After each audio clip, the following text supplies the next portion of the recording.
What's up, producers and beat makers? It's DJ Contour, and in today's video I'll be showing you how to make your own chords and chord progressions from scratch, even without knowing music theory.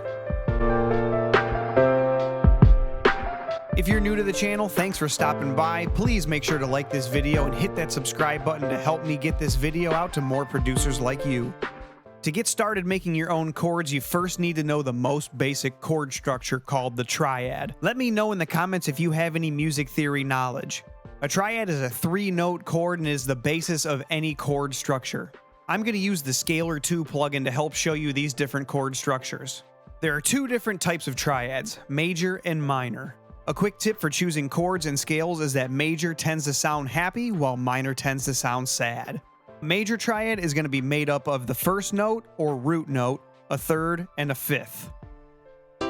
So looking at our virtual keyboard, we're going to start with our root note, which is C. We're going to skip the next note, and then on the third note will be our next note. We're going to skip the next note after that, and on the fifth note is going to be our final note. That makes up our triad.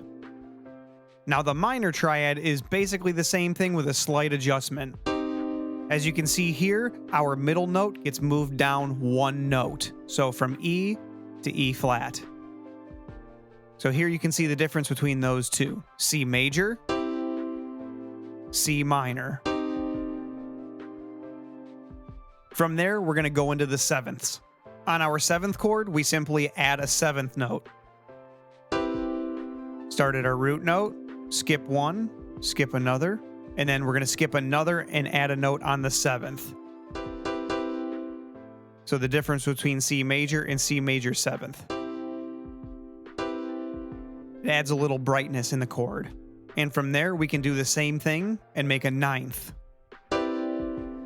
Skip a note, add another one. From here, we have a suspended chord. A suspended chord would be the same as our major chord, but we move the middle note up one. So from E to F. After suspended, we have a diminished chord. To make a diminished chord, take the middle and top note and move them down one.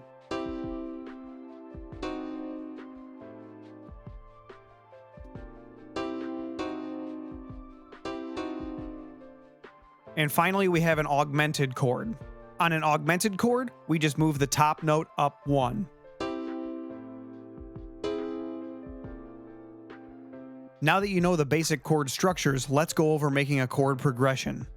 I'm using Ableton, but you can also do this in whatever DAW you use.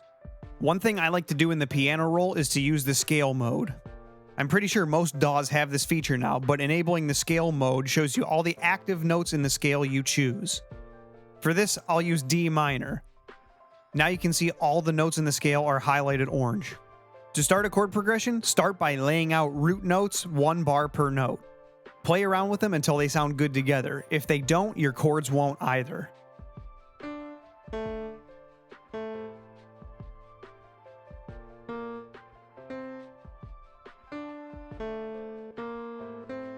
Now you can turn those into triads. Keeping in mind what we learned before, to make a triad, we're going to skip the first note, place one on the third, skip the next note, and place one on the fifth.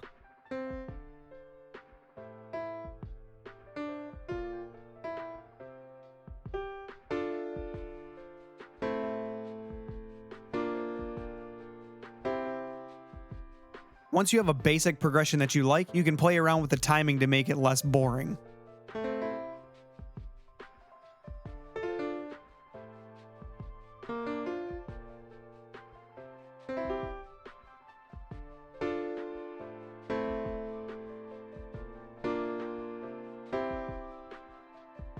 Another thing we can do to spice up our chords is to invert some of the notes. To invert a note of a chord, take a note of your choice and simply move it up or down one octave. I find that this works well with the middle notes.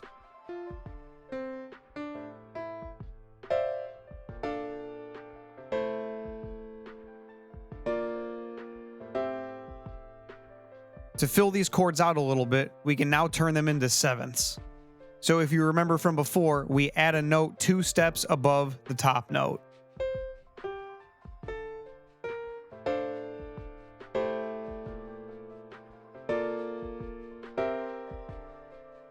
And I actually don't like this one, so I think I'm going to move this one up.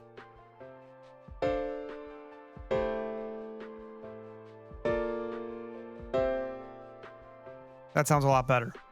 From here, we can copy all of the root notes down an octave to fill out the low end.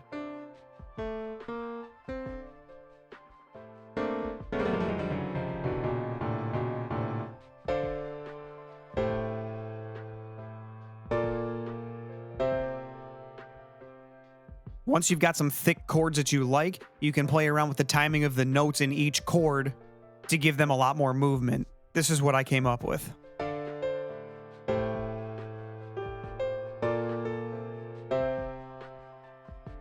Now you can hear how it sounds like the chords are moving.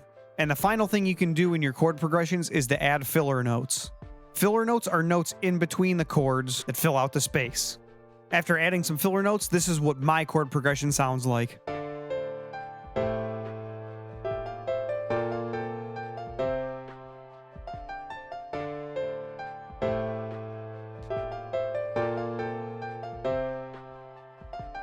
Now that you have a full chord progression that has body and movement, you can duplicate it and make changes to the second one. By doing that, you have an 8-bar chord progression that has lots of movement and variation. I hope that you found this tutorial helpful and that it pushed you to start making your own custom chord progressions. Please don't forget to like this video and subscribe to my channel so you can stay up to date whenever I post new tutorials like this one.